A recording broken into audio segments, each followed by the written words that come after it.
Hello, hello, lovelies. Welcome to Midnight on Call. I'm your host, MDV, and the Doctor is in.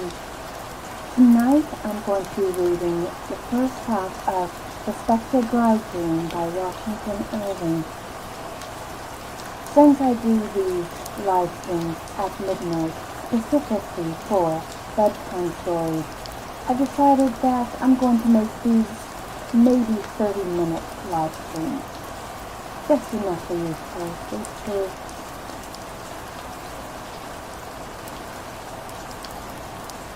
He was supper for his sight. He lies so cold, I trowed this night. Yes, stream to chamber I him led. This night grey steel had made his bed. That was from a traveller's tale, a Sir Edgar, Sir Gran, and Sir Grey Steel.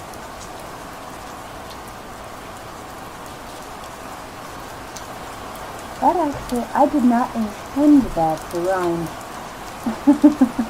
Anyway, shall we begin?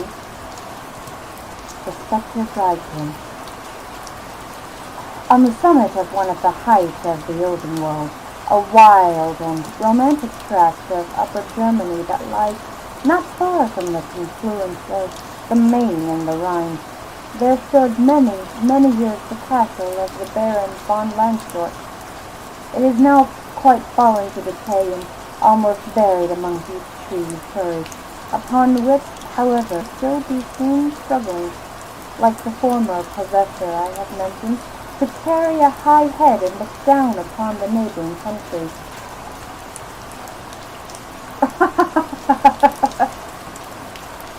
The whole point of me doing these, your ex, my ex, is so people will go to sleep. Don't patronize me. The Baron was a dry branch of the great family of Katzenellenbogen. Gracious, such a long name. And inherited the relics of the property and all the pride of his ancestors.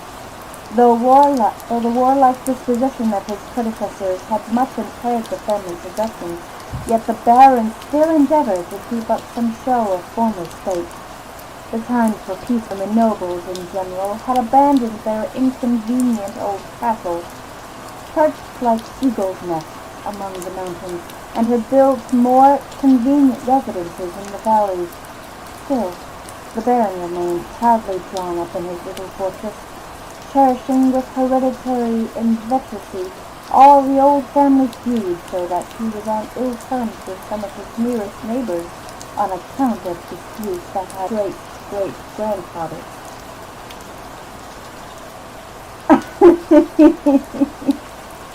Why, thank you. Thank you, your ex. My ex. Dude Nugget, that is your name. Your name is Dude Nugget.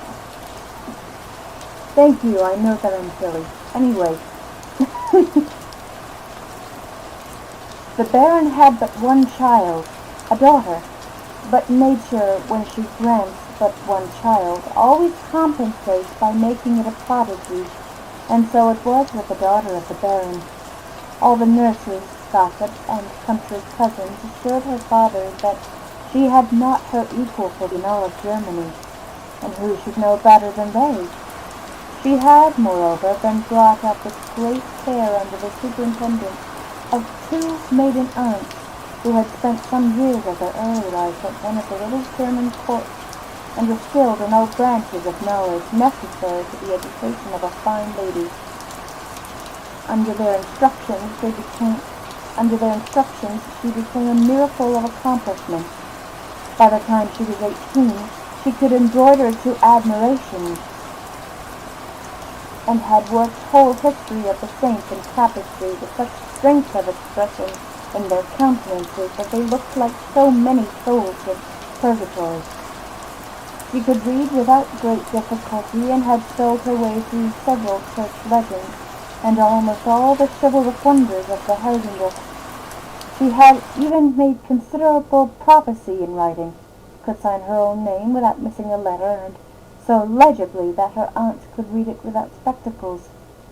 elegant, good-for-nothing lady knick-knacks of all kinds, was versed in the most abstruse of the day, played a number of airs on the harp and guitar, and knew all the tender ballads of the Minnelieders by heart.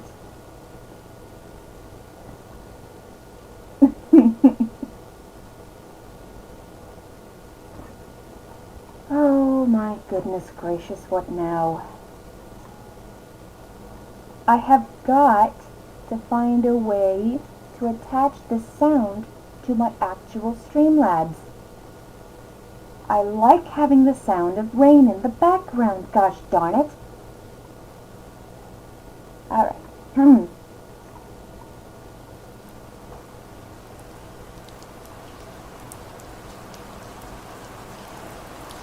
Her aunts, too, having been great flirts and coquettes in their younger days, were admirably calculated to be vigilant guardians and strict censors of the conduct of their niece, for there is no duenna so rigidly prudent and inexorably decorous as a superannuated. She was rarely suffered out of their sight, never went beyond the domains of the castle unless well attended, or rather well watched, had continual lectures read to her about strict decorum and implicit obedience, and as to the men, she was taught to hold them at such absolute distrust that, unless properly authorized, she would not have cast a glance upon the handsomest cavalier in the world. No, not even if he were dying at her feet. The good effects of this system were wonderfully apparent.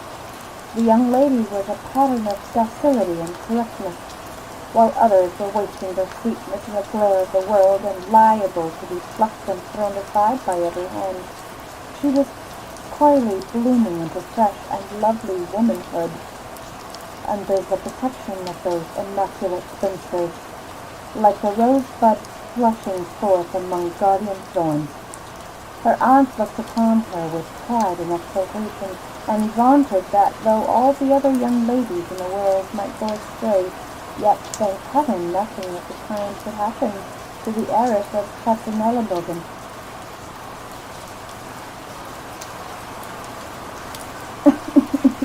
It's not supposed to be heavy. Okay, what if I did this?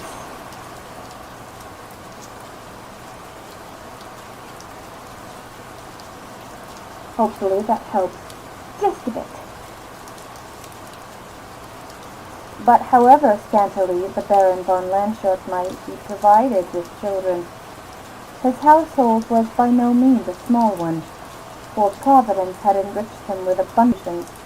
They, one and all, possessed the affectionate disposition common to humble relatives, were wonderfully attached to the Baron, and took every possible occasion to come in swarms and enliven the castle. All family festivals were commemorated by these good people at the Baron's expense, and when they were filled with good cheer, they would declare that there was nothing on earth so delightful as these family members, these jubilees of the heart. The Baron, though a small man, had a large soul, and it swelled with satisfaction at the consciousness of being the greatest man in the little world about him. He loved to tell long stories about the stark old warriors whose portraits looked grimly down from the walls around, and he found no listeners equal to those who fed. He was much given to the marvelous, and a firm believer in all the supernatural tales with which every mountain and valley in Germany abounds. The faith of his guests exceeded even his own. They listened to every tale of wonder with open eyes and mouth, and never failed to be astonished, even though repeated for the 100th time. Thus lived the Baron, absolute monarch of his little territory, and happy above all things in the persuasion that he was the wisest man of his age. At the time of which my story treats, there was a great family gathering at the castle on an affair of the utmost importance. It was the destined bridegroom of the baron's daughter. A negotiation had been carried on between the father and a nobleman of Bavaria to unite the dignity of their houses by the marriage of their children. The preliminaries had been conducted with proper punctilio. The young people were betrothed without seeing each other, and the time was appointed for the marriage ceremony. The Count von Altenburg had been recalled from the army for the purpose, and was actually on his way to the Baron's to receive his bride. Missives had even been received from him from Würzburg, where he was accidentally detained, mentioning the day and hour when he might be expected to arrive. The castle was in a tumult of preparation, and to give him a suitable welcome, the fair bride had been decked out with uncommon care. The two aunts had superintended their toilet and quarreled the whole morning about every article of her dress. The young lady confessed to follow the bent of her own taste, and fortunately it was a good one. She looked as lovely as a youthful bridegroom could desire, and the flutter of expectation heightened the luster of her charm. The suffusions that mantled her face and neck, the gentle heaving of the bosom, the eye now and then lost in reverie, all betrayed the soft tumult that was going on in her little heart. The aunts were continually hovering around her, for maiden aunts are apt to take great interest in affairs of this nature. They were giving her a world of staid counsel how to deport herself, what to say, and in what manner to receive the expected lover. The Baron was no less busied in preparations. He had, in truth, nothing exactly to do, but he was naturally a fuming, bustling little man, and could not remain hurried. He worried from top to bottom of the castle society. He continually called the servants from their work to exhort them to be diligent, and buzzed about every hall and chamber as idly restless and inopportune as the blue in a day. In the meantime the fatted calf had been killed. The forest had rung with clamor of the huntsmen. The kitchen was crowded with good cheer. The cellar had yielded up whole oceans of Rhine wine and fair wine, and even Heidelbergtun had been laid under contributions. Everything was ready to receive the distinguished guests with sauce and thrones. Salz und Braus. That's hard to say. Salz und Braus of German hospitality. If there are any Germans listening to this in the future, I do apologize if I'm butchering the language. I'm absolutely certain that I am. Hour rolled after hour. The sun that had poured his downward rays upon the rich forest of the Odenwald now just gleamed along the summits of the mountains. The Baron mounted the highest tower and strained his eyes in hopes of catching a distant sight of the Count and his attendants. Once he thought he beheld them, the sound of horns came floating from the valley, prolonged by the mountain echoes. A number of horsemen were seen far below, slowly advancing along the road. But when they had nearly reached the foot of the mountain, they suddenly struck off in a different direction. The last ray of sunshine departed. The bats began to flit by in the twilight and dimmer to the view, and nothing appeared stirring in it, but now and then a peasant rising homeward from his labor. While the old castle of Landshort was in this state of perplexity, a very interesting scene was transacting in a different part of Odenwald.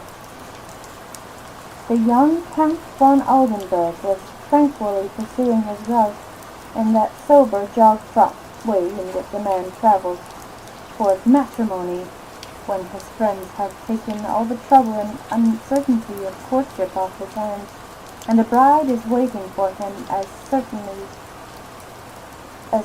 as a dinner at the end of his journey. He had encountered at Würzburg a youthful man who had seen some service on the frontier, Hermann von Stalkenfels, one of the stoutest hands and worthiest hearts of German chivalry, who was now returning from the army.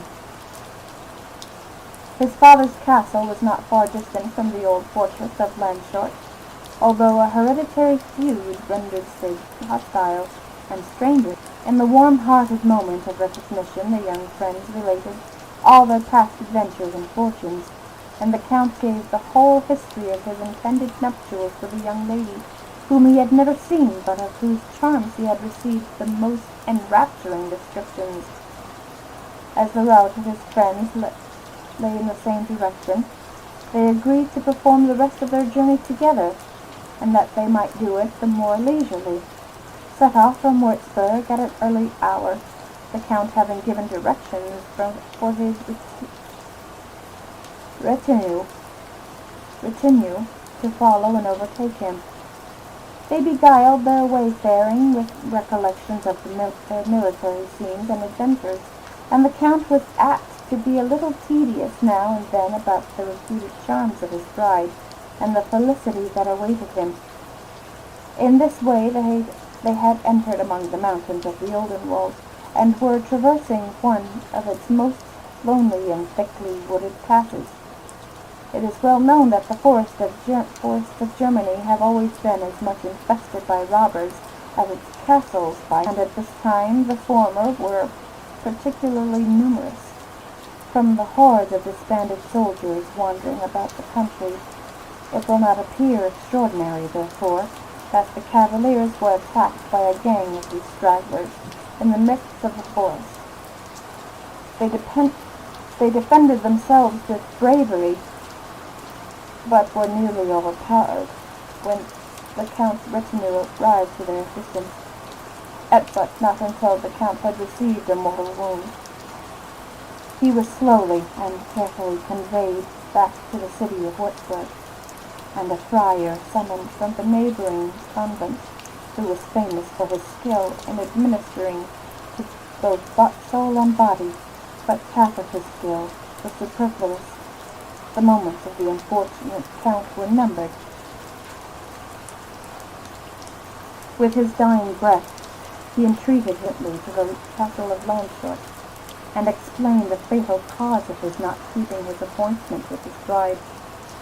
Though not the most ardent of lovers, he was one of the most punctilious of men, and appeared earnestly solicitous that his mission should be speedily and courteously executed. "Until this is done," said he, I shall not sleep quietly in my grave." He repeated these last words with peculiar solemnity. A request at a moment so impressive admitted no hesitation. Starkenthal endeavored to soothe him to calmness, promised faithfully to execute his wish, and gave him his hand in solemn pledge, pressed it in acknowledgment, but soon lapsed into delirium, raved about his bride, his engagements, his plighted word, ordered his horse that he might, and expired in the fancy act of vaulting into the saddle. Starkenfeld bestowed a sigh and a soldier's tear on the untimely fate of his comrade, and then pondered on the awkward mission he had undertaken. His heart was heavy and his head perplexed, for he was to present himself an unbidden guest among hostile people, and to damp their festivities with tidings fatal to their hopes. Still, there were certain whisperings of curiosity in his bosom to see this far-famed beauty of Katzenelnbogen, so cautiously shut up from the world, for he was affected, and there was a dash of eccentricity and enterprise in his character that made him fond of all singular adventure. And that is where we shall stop for this evening. Thank you to your ex-husband, Senior Dude Nugget. for coming. And now I bid you good night. Get plenty of sleep, and call me in the morning.